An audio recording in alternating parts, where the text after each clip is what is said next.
Hi, how are you today? Thank you for sharing.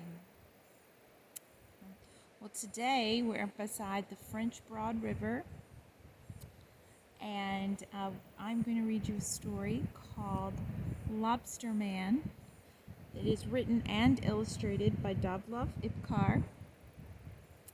And lobster is something you fish out of the sea, mostly up north a lot of times. The story probably takes place in Maine. This is a book I got at a thrift store, so there are a few pages missing at the beginning. So we're going to kind of just jump into the story. Okay. You can see the inside cover. These are all different things that the lobster fisherman needs. This is up probably north around Maine. This is going to talk about the first page, here's going to talk about a wharf, which is where boats are docked, and derricks, which is kind of like where they unload things. So we'll get started. It says, there are long wharves with derricks for unloading the fish. Big boats and little boats are tied up to the moorings. That's where they park, kind of like park your boat, moorings. There are trim white lobster boats and big sardine carriers and draggers with fish nets dropping from their masts and big round rusty floats dangling at their sides. There are sailboats and motorboats and dinghies and dories, all different kinds of boats. There you go. Larry's father, so this is Larry right here, is a lobster fisherman and owns one of the lobster boats. He fishes for lobsters all year round, even in the winter, if weather permits. But winter storms are hard on boats and traps, so at least once a year, a lobster man has to overhaul his gear. Every spring, Larry's father has his big boat hauled out of the water, and then he and Larry can work on her. So they're working on the boat, painting and stuff. They scrape off the old paint and sand her smooth and caulk her seams. They give her a brand new coat of paint. They paint her deck yellow and her hull white with a black stripe and red below the waterline.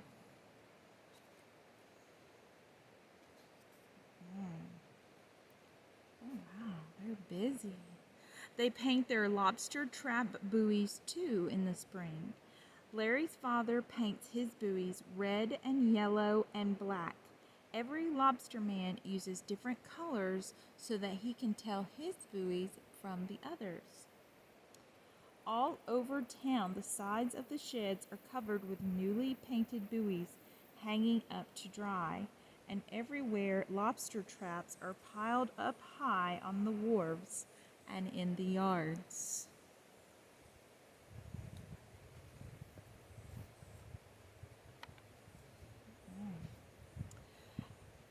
Go. Larry and his father overhaul their traps too. They fix the broken ones and make new ones. They knit heads for the traps out of nylon cord. Heads are made of netting with a small hoop in the center for the lobsters to crawl through. They knit bags too to hold bait. Larry has been helping his father ever since he was old enough to drive a nail straight. And this year he makes a trap for himself. He saws the lathes and bends the bows and fits the flat cement slab in the bottom for ballast. He does it all alone without any help from his father. He even carves a buoy out of cedar and paints it his own colors, yellow with black and white stripes.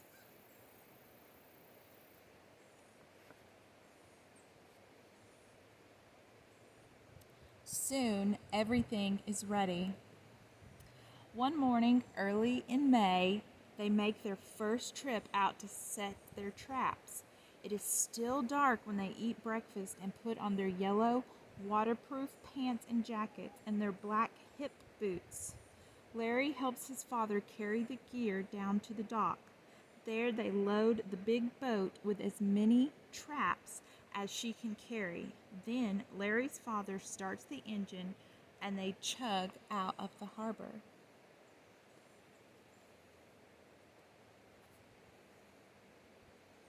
Look, the name of their boat is Lucille. They chug past the big black buoy that marks the channel and past the tall spindle that marks the hidden rocks under the water. White gulls fly after them, and black cormorants dive into the water and swim beside them with only their heads and necks showing.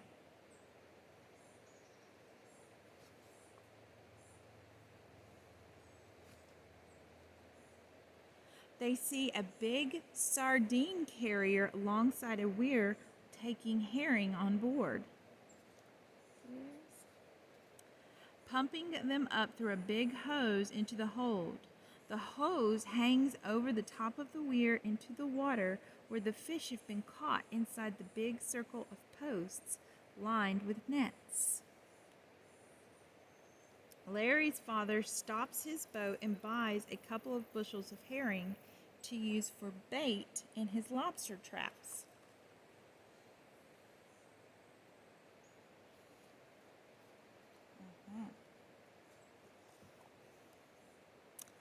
They pass beaches where clam diggers are digging for clams. They pass rocky islands where seals bask in the sun with their babies. Some of them dive into the water and swim after the boat with only their heads showing. Larry throws a herring to one of them and she catches it.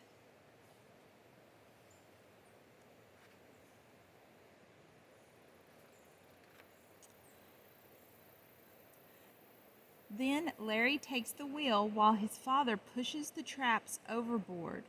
The lobsters hide deep in the cool, green water among the seaweeds and rocks. They hide there with their long feelers waving and their big claws ready to catch any fishes that swim by. When they smell the bait in the lobster traps, they will crawl inside to eat it.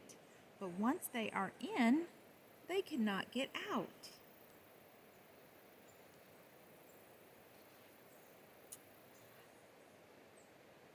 Larry and his father came to a little cove where long streamers of brown kelp grow so thick that they can look down and see them waving in great dark tangle, like a jungle under the water. There must be lobsters down there for sure, Larry says. This is where I want to set my trap. They push his trap over and down it goes, down, down, down, until it disappears among the kelp, and only the yellow buoy with black and white stripes floats on top to mark where the trap is. They set each trap in a different place. They make many trips back to shore for more traps. All day long they drop the traps over the side of the boat, one by one. Some they drop far out to sea, and some along the rocky shores. Then, as darkness falls over the water, they head back home.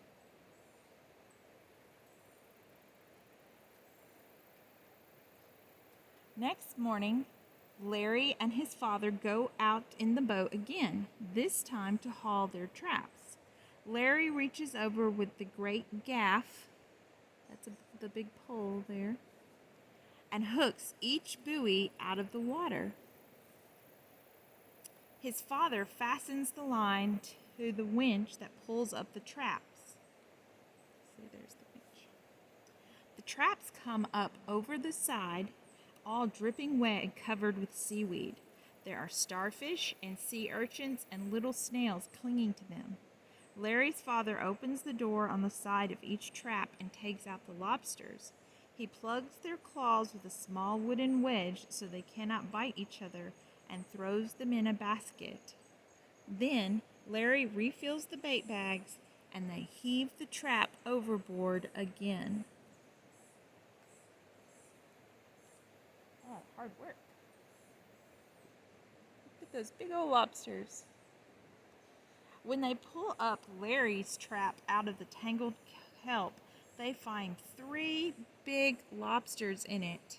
They weigh Larry's lobsters, and each one is a whooping 4-pounder, the biggest they have caught so far. We'll keep track of all the lobsters you catch, his father says. Then, when we sell them, I'll put aside the money for you, and by the end of the summer, you ought to have enough to buy something you want. Maybe you can save up for a skiff or an outboard motor.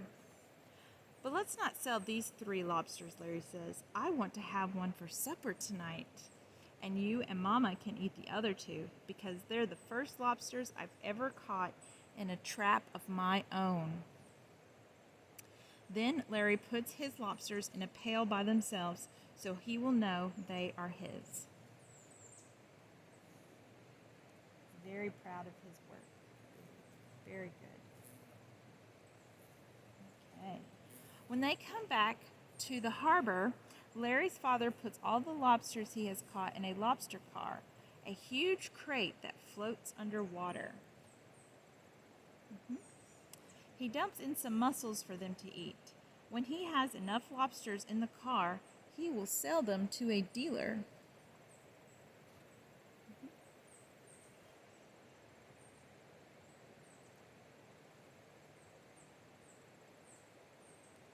But Larry carries his 3 lobsters home, and his mother cooks them in a big pot until they turn a nice, bright red all over.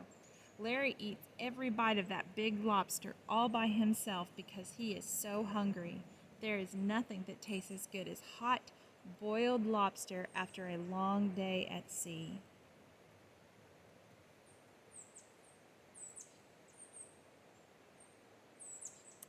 And when Larry climbs into bed that night, he lies awake a while. He thinks about all the many different kinds of fishing. And he says to himself, I could fish with nets for herring or mackerel. I could work on a big dragger catching redfish or flounder or haddock. I could be a tuna fisherman or even a clam digger. But all of these kinds of fishing there are, I think lobstering is the most fun. And besides, I like lobsters, so I'm going to be a lobsterman when I grow up. See, here are all the different things that they have to do. The buoys and their boots, their hat and their gloves, and their pants and their jacket. Here's the trap. All right. Well, I hope you like that story about Larry and his learning to be a lobster man.